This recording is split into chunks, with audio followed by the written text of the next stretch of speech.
Seja bem-vindo ao podcast do Ministério Fronteira. A mensagem que você vai ouvir foi pregada pelo pastor Álvaro Cruz na nossa igreja na Barra da Tijuca, no Rio de Janeiro. Nossa oração é para que você seja abençoado por essa palavra. O Novo Testamento nos traz relatos sobre as curas, os milagres que Jesus Cristo realizou durante os 3 anos do exercício do seu ministério. E são curas maravilhosas, são curas miraculosas, são curas efetuadas pelo poder divino que havia em Jesus Cristo, por ser ele 100% homem, mas também 100% Deus concomitantemente. Ambas as naturezas, humana e divina, habitavam conjuntamente, simultaneamente em Jesus Cristo.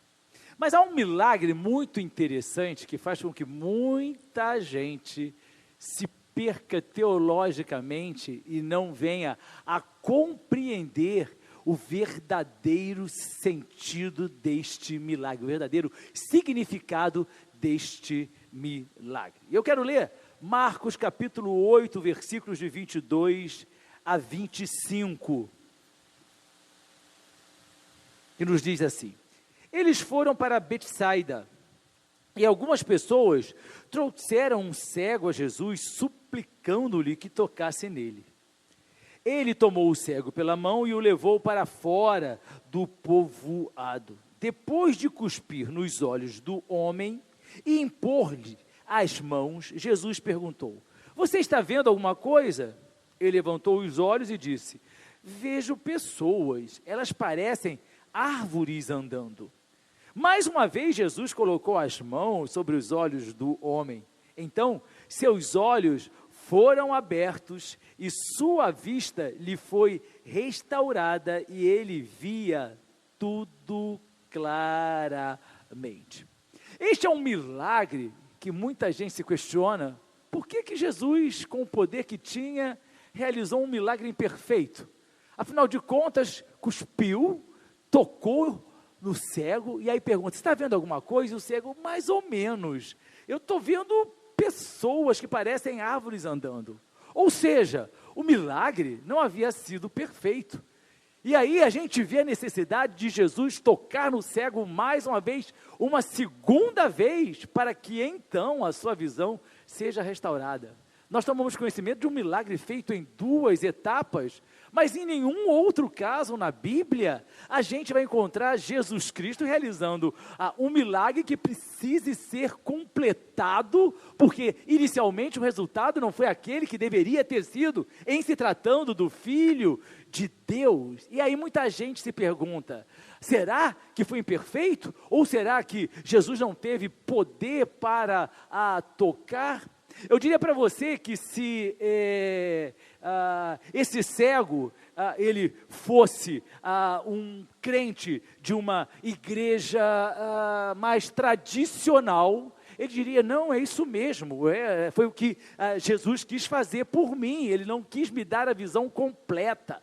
Ou se ele fosse um neopentecostal, ele sairia por aí dizendo: Jesus cuspiu em mim e agora eu estou de posse do milagre, sem entender a verdadeira dimensão do que tinha acontecido ou aconteceria. É um fato que acontece em Betsaida, que é a cidade de Pedro, de André, de Filipe, é o local onde acontece esse milagre, depois da multiplicação dos pães. Quando os próprios discípulos de Jesus tiveram dúvidas sobre a possibilidade de alimentar aquela multidão, mesmo estando com Jesus Cristo. Por que foi necessário um novo toque das mãos de Jesus sobre este cego? E esse é o tema da nossa meditação nesta noite. Um novo toque de Jesus para ver o invisível é o tema da nossa mensagem. Primeira coisa que a gente entende lendo essa passagem, que só é relatada aqui no Evangelho de Marcos, é que a Bíblia fala que eles foram para Betsaida e algumas pessoas trouxeram o cego até Jesus. Algumas pessoas trouxeram o cego até Jesus e suplicaram-lhe que tocasse nele. Algumas pessoas trouxeram o cego, ou seja, O indivíduo era cego naquela ocasião, tempos bíblicos. O cego ele era marginalizado, colocado à margem da sociedade, não podia trabalhar, dependia da benevolência alheia em termos de esmola, para ter com que se alimentar, para ter como sobreviver. Mas a gente observa que a despeito disso, dele estar à margem da sociedade, havia pessoas que se preocupavam com ele. Havia pessoas que se preocupavam com a condição daquele cego e decidiram, ao saber que Jesus estava em Betsaida, levar aquele homem que não tinha como chegar até ali, por meios próprios até Jesus Cristo. E isso, queridos, fala claramente para nós que é nosso papel como igreja levar pessoas a Jesus Cristo, pessoas que se não fossem pela nossa condução, ou pelo nosso convite, ou pela nossa evangelização, não teriam como chegar até Jesus Cristo. Nós precisamos fazer esse papel que aquelas pessoas fizeram, porque vejam bem, se aquelas pessoas não tivessem levado aquele cego a Jesus Cristo, aquele homem permaneceria cego, porque ele não tinha como chegar até Jesus Cristo. Quantos de vocês que aqui estão, tiveram um encontro com Jesus Cristo e converteram, aceitaram Jesus Cristo, porque receberam um convite de alguém para ir à igreja? Quantos? Levantem as mãos. A grande maioria, é claro. E se nós fomos abençoados por pessoas que nos convidaram a vir para a igreja, por que nós não abençoamos outras pessoas? É nosso papel. Nos preocupamos com aqueles que estão cegos, as pessoas que estão no mundo, estão cegas, elas não conseguem enxergar a verdade do Evangelho. E mesmo em tempos de pandemia, o que nós temos feito? Quantas pessoas você convidou para vir um culto na igreja? Quantas pessoas você convidou para ter o prazer de tê-la ao seu lado em um dos cultos que nós realizamos aqui? É claro que nem todos os nossos convites serão aceitos, mas preste atenção, é um convite que muda a vida, é uma pessoa que muda a vida do outro, é uma pessoa que traz alguém até Jesus Cristo. Nosso papel é trazer até Jesus Cristo. Depois, a pessoa anda com as próprias pernas no caminho espiritual. Traga pessoas a Jesus. Que você coloque isso no seu coração, ide por todo mundo e pregar. E se pregar é anunciar o Evangelho a toda criatura. As pessoas dizem assim, mas eu não tenho uma chamada para uma evangelização pessoal. Convide. É um convite que muda a vida de uma pessoa, que muda a vida de uma família, que muda o futuro de diversas pessoas. Um simples convite. Você ama alguém, você ama seus familiares, você ama seus amigos, a maior prova de amor que você pode dar é convidá-los para ouvir a palavra de Deus. A Bíblia diz, o semeador saiu a semear, nós semeamos, não importa se muitas vezes essa semente vai cair num terreno que é árido, espinhoso, e a semente ela não vai ter como penetrar e florescer e brotar, não importa, o nosso papel é simplesmente semear, é espalhar a palavra de Deus. Eu fico pensando nessas pessoas, porque vejam bem, o cego era descriminalizado, ele era um miserável à margem da sociedade, dependendo de esmolas. Eles trouxeram um esmolante até Jesus Cristo. Eles trouxeram um mendigo, entre aspas, até Jesus Cristo, porque eles sabiam que somente Jesus Cristo podia fazer algo por ele. O seu amor por uma pessoa não pode salvar. O seu amor por uma pessoa não pode levá-la pelo céu. Você não tem como substituir alguém. Você não tem como salvar a sua casa, salvar os seus filhos. A salvação é individual. Qual é o nosso papel? Levar pessoas até Jesus Cristo. Depois, queridos, aí a gente vai ver. O papel dessas pessoas foram levar o cego até Jesus. Depois a história toma outro rumo. Aí a responsabilidade deixa de ser sua. É claro que a gente vai se preocupar com o discipulado, mas a forma como aquela pessoa vai decidir servir ou não a Jesus Cristo deixa de ser nossa responsabilidade. Porque depois que nós encontramos Jesus Cristo, nós entregamos a nossa vida a Ele, nós precisamos aprender a andar de moto próprio. Não é de moto própria não, viu, Alessandra? De moto próprio, ou seja, por vontade nossa. Nós temos que decidir estar ao lado de Jesus, temos que decidir ler a Bíblia, servir ao Senhor, obedecer a sua palavra. A gente não depende de A ou de B para vir para a igreja. A gente não, mas meu amigo não vai para a igreja, eu também não vou. A gente não vem para a igreja por causa dos amigos, a gente vem para a igreja por causa de Jesus Cristo, o amigo mais fiel que nós temos. Esse sim é o verdadeiro amigo de todas as horas. Tem gente que, mas se fulano não for, eu não vou. Nós precisamos aprender a ter essa responsabilidade de caminharmos com os nossos próprios pés. As pessoas nos trazem até Jesus Cristo, mas depois a gente amadurece e aprofunda o nosso relacionamento por a ação individual. E aí, queridos, eles foram e ainda suplicaram que Jesus tocasse nele. A gente quer ensinar Jesus como é que Jesus tem que fazer. Jesus está aqui o cego, toca nele, faz, Senhor, faz. Presta atenção. A gente traz até Jesus. A gente não pode impor a Jesus Cristo da forma que Ele vai trabalhar. Senhor, eu quero que seja feito assim, eu quero ver isso acontecer. Quem somos nós? Jesus Cristo, Ele é Senhor de todas as coisas. Nós jamais, não pense você, vamos conseguir interferir na forma dEle agir. Nós colocamos a nossa oração, não é como uma requisição daquilo que Ele tem que fazer, porque tem muita gente que acha que a oração é isso. Estou requisitando a Deus que Ele faça dessa forma, me dá isso, age dessa forma, faz aqui, abre aquela porta.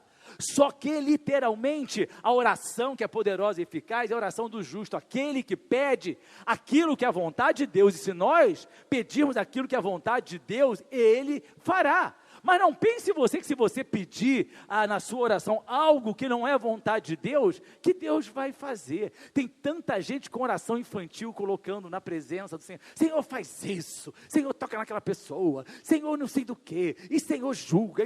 Presta atenção, queridos. A gente tem que pedir a justiça de Deus. Ele é soberano, Ele é o juiz perfeito.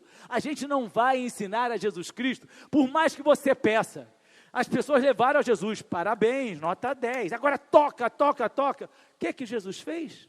Jesus pega o cego e fala assim, vamos embora, deixa esse pessoal aí. Literalmente é o versículo seguinte, que diz que Jesus o tomou pela mão e levou-o para fora do povoado. Jesus pega o cego e fala, e as pessoas insistindo, toca nele Jesus, toca nele. Aí você fala, mas era uma demonstração de fé. Não era não, queridos, era uma demonstração de infantilidade. A gente precisa discernir o que é o exercício da fé autêntica, daquilo que é a manifestação de uma fé imatura. Na Coreia do Sul, onde está a maior igreja evangélica do mundo, 2 jovens missionárias da igreja do pastor David Young Chu decidiram então evangelizar, e elas decidiram que elas iam caminhar sobre as águas do rio mais turbulento que havia ali. E aí se prepararam durante meses, jejuando, consagrando, porque elas iam caminhar sobre as águas, e as pessoas diziam, isso é impossível de Deus se manifestando. E elas conseguiram, porque isso foi notícia, só você pesquisar na internet. Elas conseguiram, juntaram centenas de pessoas para aquele dia, para assistir, ambas morrendo afogadas, levadas pela correnteza do rio. E onde estava Deus? Com Deus a gente não brinca, queridos. Não pense você que Deus é nosso servo. Nós somos servos de Deus. Deus não vai fazer aquilo que nós queremos fazer, porque em nome de uma fé imatura, nós temos comportamentos que são contradizentes daquilo que a Bíblia diz. O povo estava ali, Jesus disse, olha, vocês foram tão bons, vocês trouxeram esse cego, admirável, nota 10 para vocês, então eu vou fazer o que vocês querem. Jesus pega o cego, toma pela mão e o leva para fora do povoado. Marcos 8, 23, ele tomou o cego pela mão e o levou para fora do povoado. E eu fico imaginando a perplexidade das pessoas. Mas deu tanto trabalho trazer esse cego até aqui, porque não tinha carro onde as pessoas colocavam alguém dentro do carro e dava carona. As pessoas iam andando, e você andar com o cego, naquele tempo ainda mais, não era fácil. Aquelas estradas cheias de pedra, cheias de buraco, areias e tudo mais, mais ou menos parecia que as estradas do Brasil, né? Enfim, não era coisa simples, não era coisa fácil. Teve um esforço daquelas pessoas, teve. Sim, agora Jesus pega o cego pela mão e nem dá atenção para as pessoas que fizeram o trabalho. Podia ser, olha que bom, obrigado, muito prazer, sou Jesus, o que você quer que eu te faça? Vou recompensar a sua atitude, porque a gente acha que tudo que a gente faz para Jesus tem que ter uma recompensa. Se a gente faz alguma coisa na igreja, tem que ter uma recompensa. Presta atenção, queridos, não é 10% que você paga para o garçom que lhe atendeu no restaurante, não. E a gente acha, não, porque já que eu estou trabalhando para Jesus, está aqui a conta, ele tem que fazer isso, ele tem que me abençoar nisso, a gente trabalha para Jesus porque nós amamos a Jesus, nós não esperamos nada em troca. Pastor Elaine sempre diz que Deus, ele é pródigo, ele nunca deve nada a ninguém. É de fato, ele nunca deve nada a ninguém. E quanto mais nós trabalhamos para Jesus, quando nós trabalhamos de forma espontânea e sincera, mais nós somos abençoados. Eu não conheço ninguém que trabalhe com forma sincera e espontânea, ou seja, por amor. Quando você trabalha por interesse, aí é outra história, porque a Bíblia diz que Deus sonda o coração do homem, e Ele conhece as nossas intenções, e nós já pregamos a respeito disso recentemente. E então, quando nós trabalhamos de uma forma espontânea e sincera, Deus nos recompensa. Aquelas pessoas nem foram mais citadas. Algumas pessoas, sem nome, como o cego também não tem nome. E Jesus leva aquele homem de uma forma particular para fora do povoado. Vamos lembrar que essa cidade era Betsaida. E é uma das cidades advertidas por Jesus. Ai de ti, Betsaida, está lá em Mateus 11, 21 e 22. Ai de ti, Corazim, ai de ti, Betsaida, porque se em Tiro e em Sidom fossem feitos os prodígios que em vós se fizeram, há muito que se teriam arrependido com saco e com cinza. Por isso, eu vos digo que haverá menos rigor para Tiro e Sidom no dia do juízo do que para vós. Ou seja, Betsaida, a despeito de ser a cidade de Pedro, de André, de Felipe, não era uma cidade que era bem vista, porque se opunha aos ensinamentos de Jesus Cristo, se opunha à verdade que Jesus Cristo estava revelando, a mensagem que ele trazia da salvação. Quando nós nos colocamos como obstáculos, mesmo dentro da igreja, presta atenção, quando nós nos colocamos como obstáculos à verdadeira propagação do Evangelho, seja com as nossas atitudes, comportamentos, seja com as nossas ações, a palavra é a mesma: ai de ti, Corazim, ai de ti, Betsaida. Veja bem, Tiro e Sidom. Satanás na Bíblia, em determinado momento, ele é chamado príncipe de Tiro. Então a cidade de Tiro era o reino de Satanás, ele era o príncipe. Então você está entendendo que Jesus está falando assim, olha, vai ter literalmente menos rigor com a cidade onde Satanás é o príncipe, do que com aqueles que se opuseram à propagação do Evangelho. E a gente acha que quem se opõe à propagação do Evangelho são aqueles que são ateístas, são aqueles que são incrédulos. Nós, evangélicos, somos os maiores opositores. Haja visto o que está acontecendo essa semana, queridos, o escândalo, e as pessoas fazem questão sempre de dizer, fulana evangélica matou o marido, seus filhos mataram fulano de tal, e nós estamos arcando com essa conta. E o pior é você ver nessas próprias notícias a pessoa dizendo, não, mas Deus vai dar vitória, Deus vai fazer a justiça. Como, queridos? Presta atenção. É uma investigação, é algo que está comprovado. Eu lamento, eu fico muito triste, porque nós servimos de obstáculos. Não queira ser obstáculo. Não queira ser obstáculo, nem para as pessoas que estão lá fora, nem para as pessoas que estão ao seu lado, porque isso, presta atenção, isso faz com que muitas pessoas esfriem na fé e se afastem da igreja. As pessoas esquecem que literalmente existem pessoas que transgridem, cometem crime em qualquer religião, ou qualquer religião que as pessoas digam que são adeptas, existe, mas que serve de escândalo, mas é claro que serve de escândalo. Eu não quero servir de que eu não queira, não seja opositor, principalmente quando nós somos opositores de Deus dentro da nossa própria casa. A nossa família olha e vê, seu comportamento não coaduna com aquilo que a Bíblia diz, sua palavra não coaduna com o que a Bíblia diz, aquilo que você está falando, aquilo que você está fazendo vai de encontro ao que a Bíblia diz. Que homem de Deus é você, que mulher de Deus é você, que filho de Deus somos nós. E é por isso que Jesus fala assim, eu vou tirar você desse antro, literalmente de pecado, eu vou tirar você para que você veja a minha glória. Não tem como ver a glória de Deus dentro de Betsaida. O milagre não aconteceu em Betsaida, o milagre aconteceu do lado de fora. Não tem, porque presta atenção, se a nossa vida não é uma vida plenamente cheia do Espírito Santo, nós não veremos a glória de Deus. Se a nossa casa não é um local onde a glória de Deus habite, nós também não teremos uma família abençoada. A gente precisa ter muito cuidado com isso. Veja bem, Jesus poderia ter curado ali? Sim, e por que a Bíblia faz questão de dizer, pegou pela mão e levou para fora do povoado? Aonde, queridos, está a oposição ao Senhor, a glória dele não vai ser manifestada. Porque a Bíblia declara que nós precisamos sair do mundo. A Bíblia diz assim, não peço que os tires do mundo, mas que os livres do mal. Mas presta atenção, não é sair do mundo sendo abduzido, como as pessoas gostam de falar. Eu não creio em abdução, por misericórdia. Eu creio em arrebatamento da igreja. É outra coisa, ser abduzido por seres extraterrestres, a gente sabe que é ficção e uma ficção doentia. Mas a gente precisa sair do mundo, ou seja, eu não posso viver conforme o mundo vive. Eu não posso estar junto com as pessoas que estão no mundo. Eu não posso pensar iguais da mesma forma que elas pensam. Eu não posso agir da forma como elas agem. Eu não posso ter um comportamento e dizer assim, mas todo mundo faz. Uma vez eu ouvi isso. A pessoa sonegava impostos e dizia assim, mas pastor, todo mundo faz. Mas querido, eu não sou todo mundo e nem você.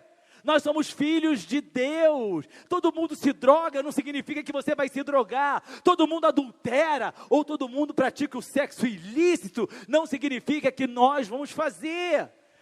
Hoje estava vendo uma proposta de uma deputada para considerar a pedofilia uma doença. Ou seja, justifica que o indivíduo seja um pedófilo, justifica que um indivíduo estupre crianças, porque é uma doença, tadinho, nasceu assim, fazer o quê?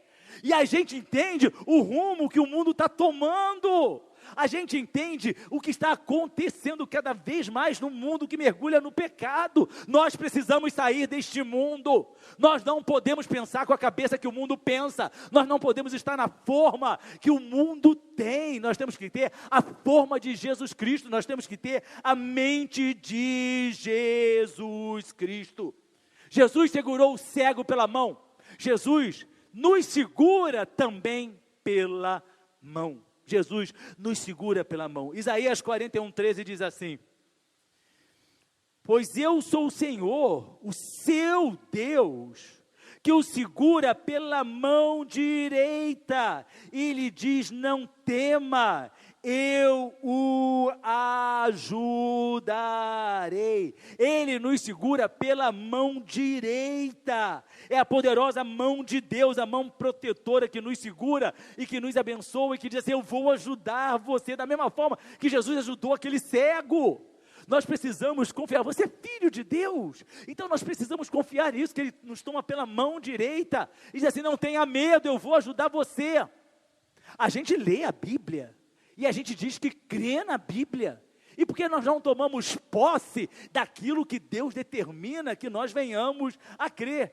Se Ele diz, eu vou ajudar, quer ver o seguinte, se você tiver numa situação muito difícil, e eu chego para você e digo assim, não se preocupe não, querido, eu vou ajudar você, a pessoa fala, o pastor vai me ajudar, ela tem um alívio, mas peraí, aí Jesus está o tempo inteiro dizendo na sua palavra, o próprio Deus, não tema, eu vou ajudar você, e a gente continua com o coração inquieto, ou seja, a palavra das pessoas para a gente tem mais peso do que a palavra do próprio Deus, e isso é muito louco na cabeça das pessoas. O que é que nós precisamos mais? Deus assinou um contrato conosco, a sua palavra é um contrato conosco, onde Ele diz, eu vou fazer. É claro que a gente sabe que Ele coloca também as condicionantes que devem ser exercidas por aqueles que aceitam este contrato. E por que nós não ouvimos aquilo que a palavra do Senhor nos diz? Salmo 89:13 diz sobre a mão que nos guia e protege, o teu braço é poderoso, a tua mão é forte, exaltada é a tua mão direita. A mão direita pela qual Ele nos segura, como nós acabamos de ler. Porque olha só, queridos, o que as mãos do Senhor podem fazer por nós? Tudo. Se nós deixarmos, tudo.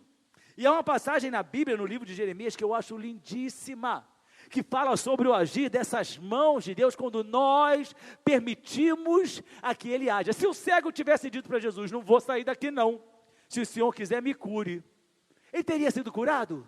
Claro que não. Não adianta você fazer esse exercício e porque a Bíblia já declara, Jesus exerceu a vontade dele de tomar o cego pela mão e levá-lo para fora. Então vejam bem, nós temos que permitir que o Senhor faça conosco aquilo que Ele quer. Jeremias 18, 1-6, que passagem lindíssima. Esta é a palavra que veio a Jeremias da parte do Senhor. Vá à casa do oleiro, e ali você ouvirá a minha mensagem. Então fui à casa do oleiro e o vi trabalhando com a roda. Mas o vaso de barro que ele estava formando estragou-se em suas mãos. E ele o refez, moldando outro vaso de acordo com a sua vontade. Então o Senhor dirigiu-me a palavra: ó comunidade de Israel, será que não posso eu agir com vocês como fez o oleiro? Pergunta o Senhor. Como barro nas mãos do oleiro, assim são vocês nas minhas mãos, ó comunidade de Israel. Oleiro é aquele que trabalhava o barro, é por isso que o local que se faz tijolo se chama olaria, e quem trabalha na olaria se chama oleiro. As pessoas leem oleiro e pensam que é oleiro de juntar óleo, de trabalhar com óleo, mas é de modelar o barro, e a roda era exatamente o instrumento de trabalho que ficava girando enquanto o oleiro molda o barro. E se o vaso saiu imperfeito, ele vai e refaz. E o convite de Jesus Cristo é esse, que nós precisamos ser como barro nas mãos do oleiro. Aí eu digo para você, o barro diz assim: oleiro, eu quero que você me faça com 2 abas.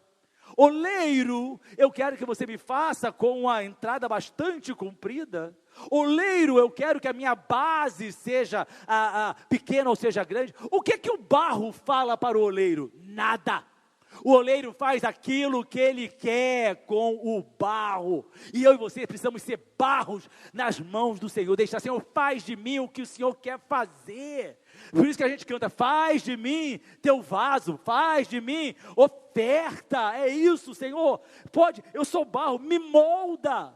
Mas preste atenção, o Senhor só vai fazer isso quando eu e você consentirmos. É o que Ele pergunta: não posso agir com vocês como fez o oleiro? Agora, cuidado, porque ser moldado pelo Senhor, às vezes dói. Porque Ele vai tirar de nós aquilo que nós gostamos, que nós achamos que é importante, nós achamos na nossa pseudo-espiritualidade.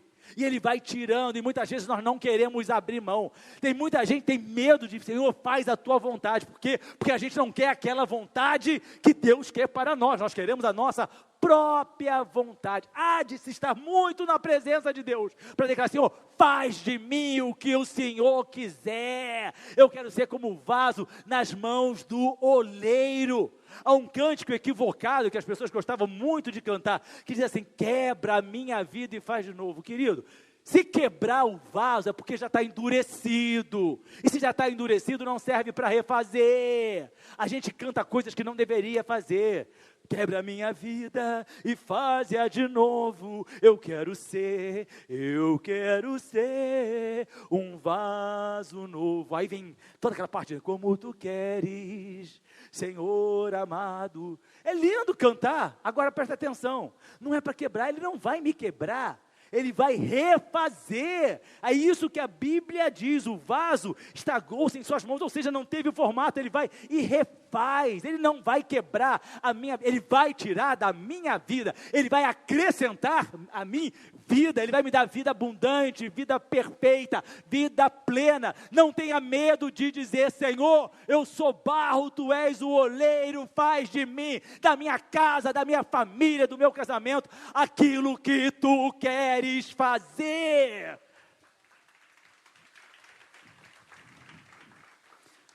Não ofereça resistência, querido. Não ofereça resistência àquilo que Deus quer fazer. Nós oferecemos resistência através dos nossos comportamentos, das nossas atitudes. Deus olha para você e fala assim: eu quero fazer de você um vaso novo. Não basta cantar. Não, faz de mim teu vaso, não basta cantar, queridos. A gente precisa realmente ter comportamentos e atitudes daqueles que estão sendo moldados pelo Senhor. Moldar, muitas vezes, eu repito, vai doer. Moldar muitas vezes não vai ser simples, mas vai ser sempre abençoado, porque as mãos são as mãos do oleiro, as mesmas mãos que pegaram aquele cego e tiraram daquele antro de podridão chamada Betsaida. E aí, queridos, a palavra continua nos dizendo, em Marcos 8, 23, tomou o cego pela mão, levou para fora, e aí as pessoas, o que é que Jesus vai fazer?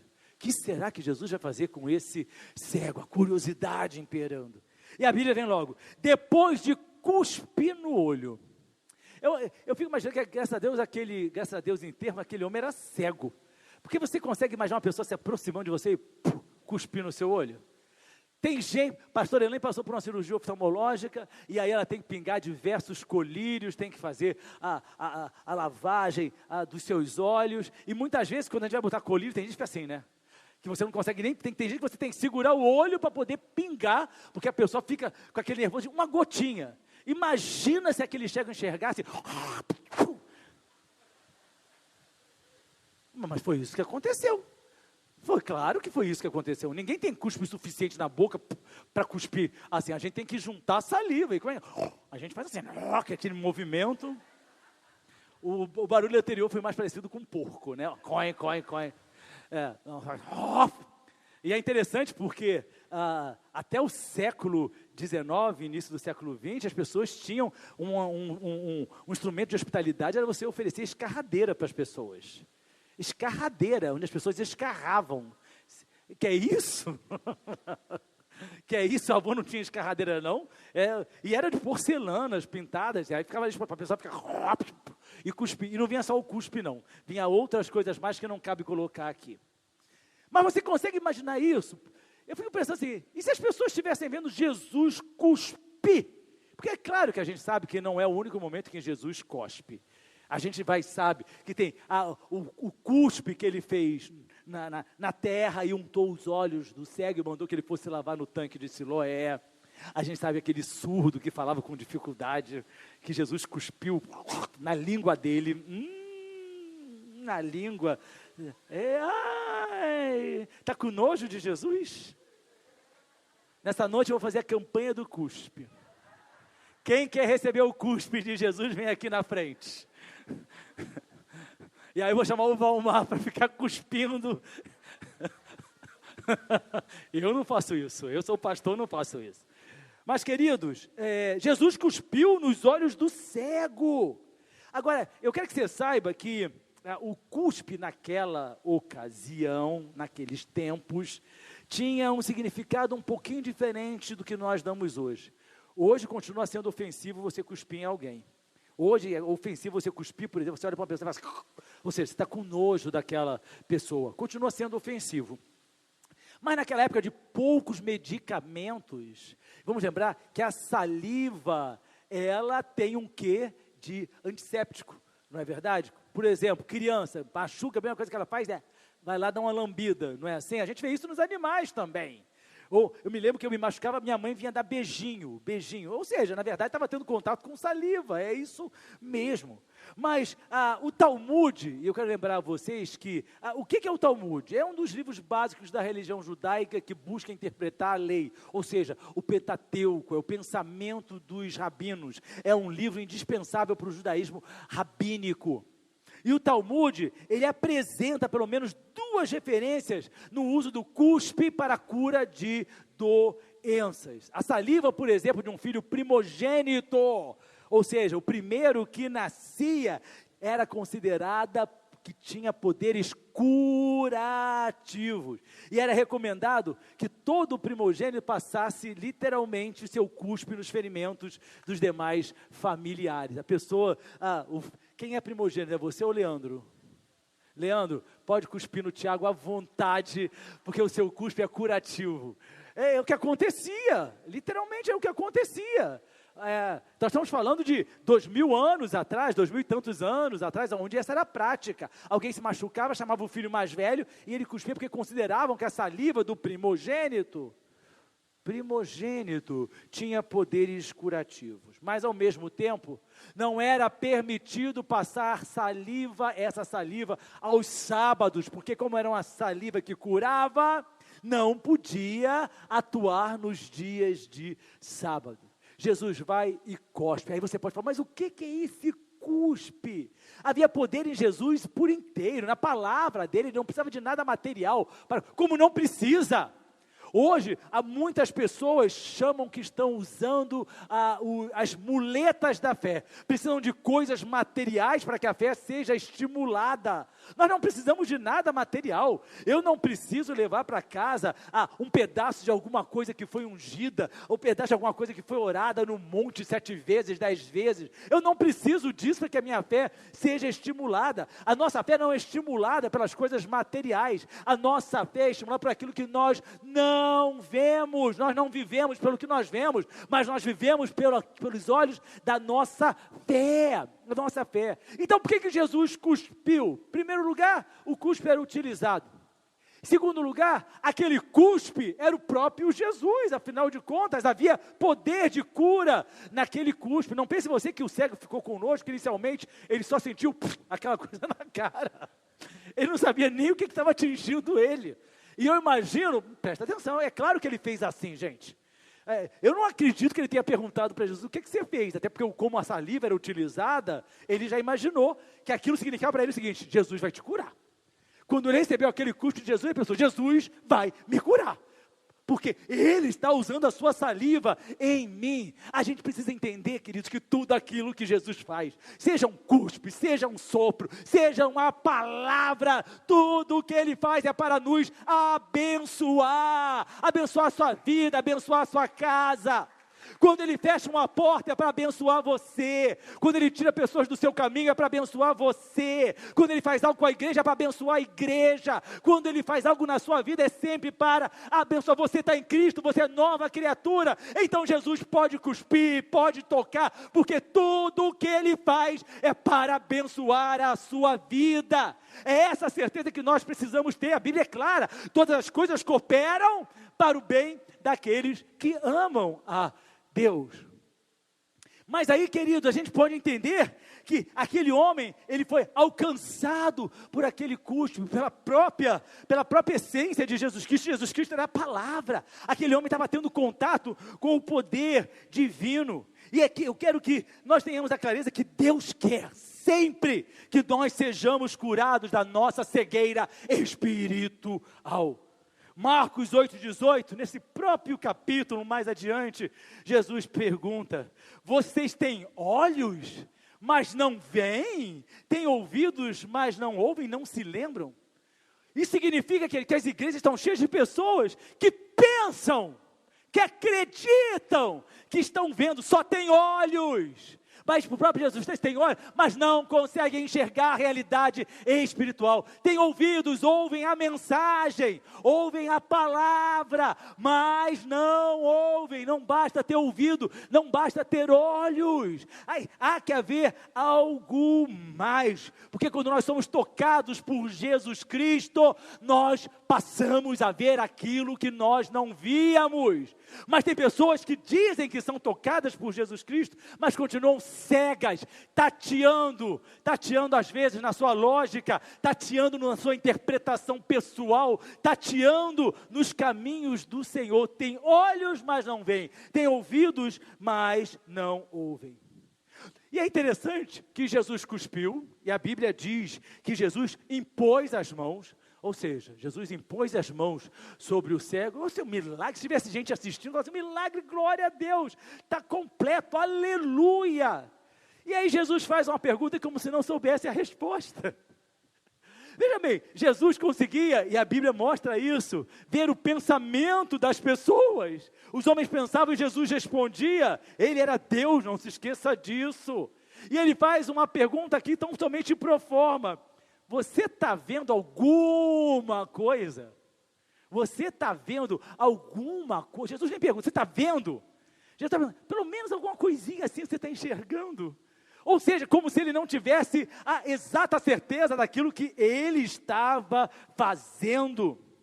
Ele levantou os olhos, o cego, claro, e disse assim: vejo pessoas, elas parecem árvores andando.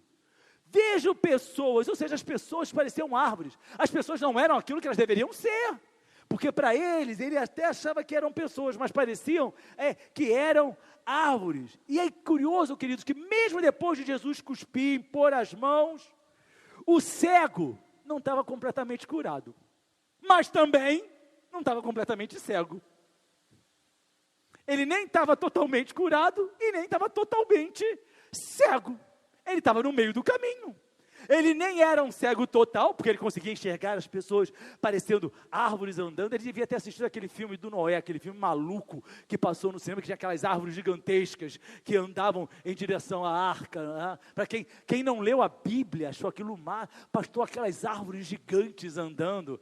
Sabe o que é o pior disso tudo? Eu me lembro que quando na Record passava essas novelas tipo 10 Mandamentos, as pessoas vinham comentar: pastor, aquele personagem, então onde é que está na Bíblia, meu filho? Não está na Bíblia, não existe. As pessoas conseguiam acreditar mais na novela, com a sua ficção, do que na própria Bíblia. Mas então, esse cego, por isso que tenha cuidado com todo o filme bíblico que você vê, tem a tal da liberdade do diretor, e a maioria deles está cheia de inverdades, e as pessoas passam a repetir aquilo, como se verdade fosse. Elas assistem um filme bíblico de Sansão, com Dalila, os 10 mandamentos, ou qualquer um outro, saem repetindo como se aquilo fosse verdadeiro. Vocês estão lembrados? Teve um filme exatamente de Moisés, em que Jesus aparecia como se fosse um monge tibetano, tomava chá e ficava jogando um jogo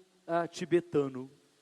Exatamente, que era uma pessoa que meditava, era uma criança, vocês estão lembrados desse filme? Recente. E aí você vai entender como se distorce a palavra de Deus. O prazer do homem é rasgar mentir parecendo que está dizendo verdade. Opa! Não está nem tão cego, porque não é mentira total, mas também não está enxergando tudo, porque também não é a verdade. Você está entendendo? É isso que Satanás quer para mim e para você, que a gente não esteja cego dentro da igreja, mas também não esteja vendo a realidade espiritual conforme ela precisa ser vista, porque se nós tivermos consciência da realidade espiritual como ela tem que ter, nós nos posicionaremos diferentes. Mas enquanto nós estivermos olhando, assim, não estou cego não, pastor, olha só, eu já consigo ver alguma coisa, mas essa alguma coisa não é suficiente. Se fosse, Jesus Cristo tinha dito para esse homem: vai em paz.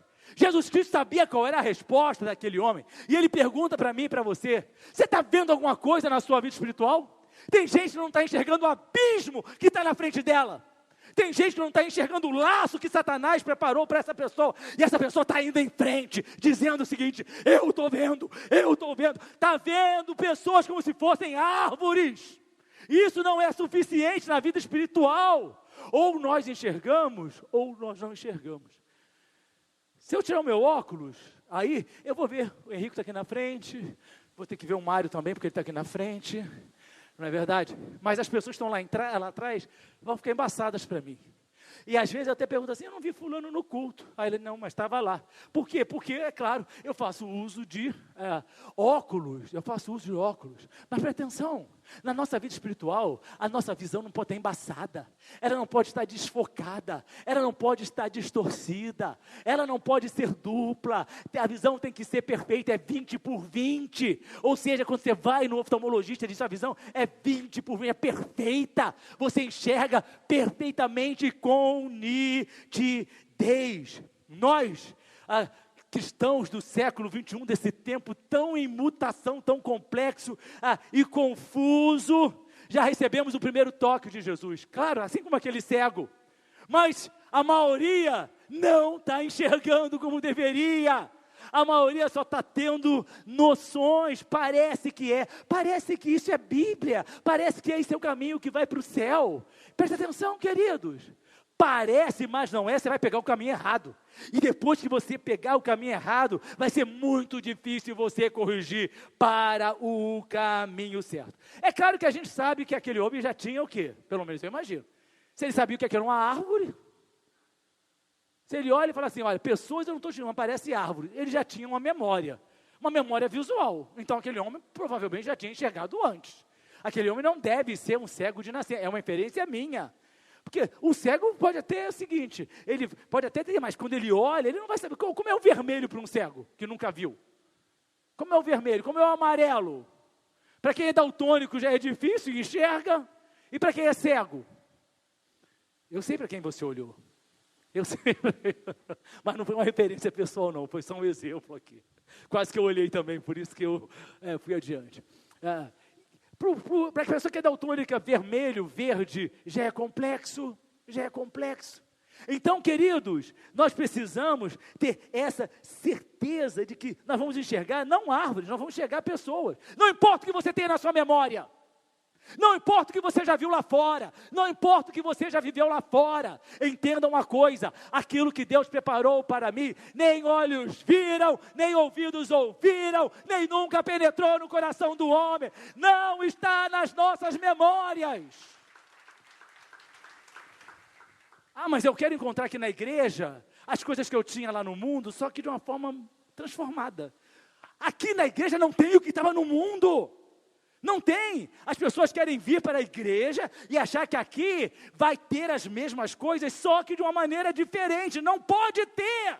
O mundo não pode entrar na igreja. Os valores do mundo, da sociedade, os valores que nós queremos, os desejos que nós temos, não pode entrar, porque a igreja ela é santa, a igreja é pura.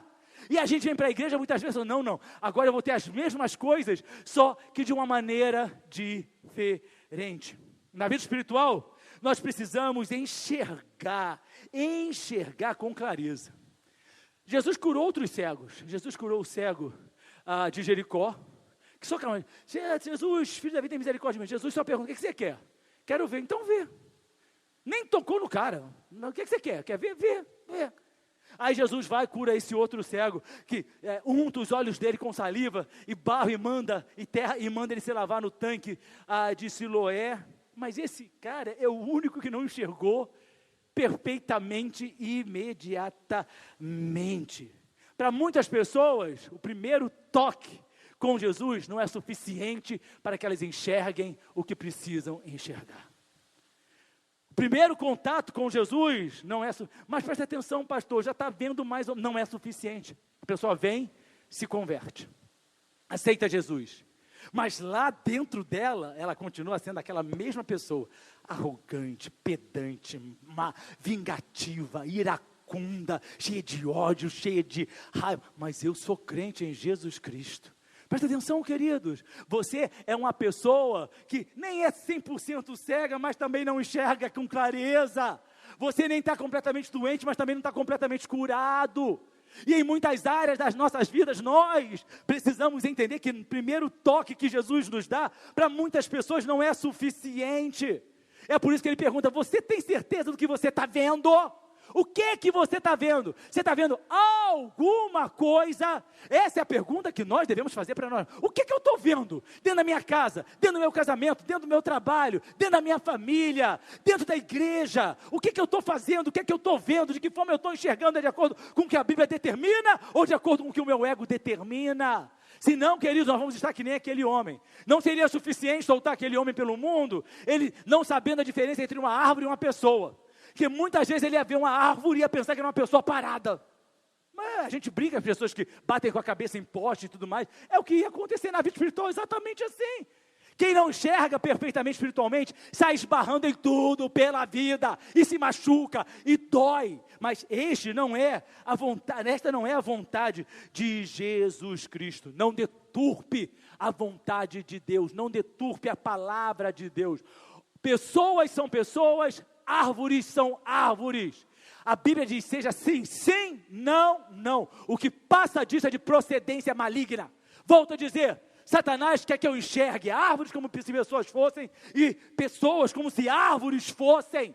Ou seja, deturpando a Bíblia. Sim, sim, não, não, está na Bíblia, está, se não está, não serve. Mas eu acho que eu posso encaixar, mas eu acho que eu tenho um jeitinho. Quem sabe eu consigo colocar. Não dá para a gente talvez querer entender isso. Por que a gente não vai e tira isso da Bíblia, pula essa parte, e vai só para aquelas que eu gosto?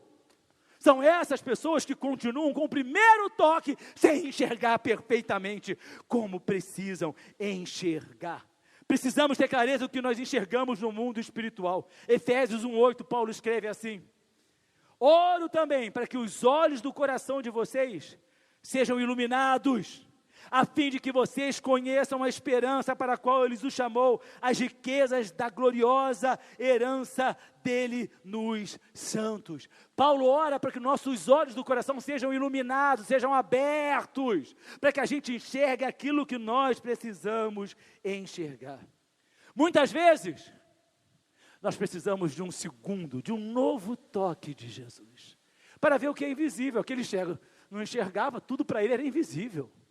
E através do primeiro toque ele começou a ver deturpado, mas a Bíblia declara, Marcos 8:25, mais uma vez, Jesus colocou as mãos sobre os olhos do homem, então seus olhos foram abertos e a sua vista lhe foi restaurada e ele via tudo claramente, perfeitamente, nitidamente, sem distorção alguma, como nós precisamos ver a palavra de Deus. Nós temos pessoas que foram tocadas, mas que ainda não enxergam com nitidez. E é triste, queridos, o fato de nós nos considerarmos salvos, temos muitas vezes recebido o toque do Senhor e continuamos não enxergando com clareza.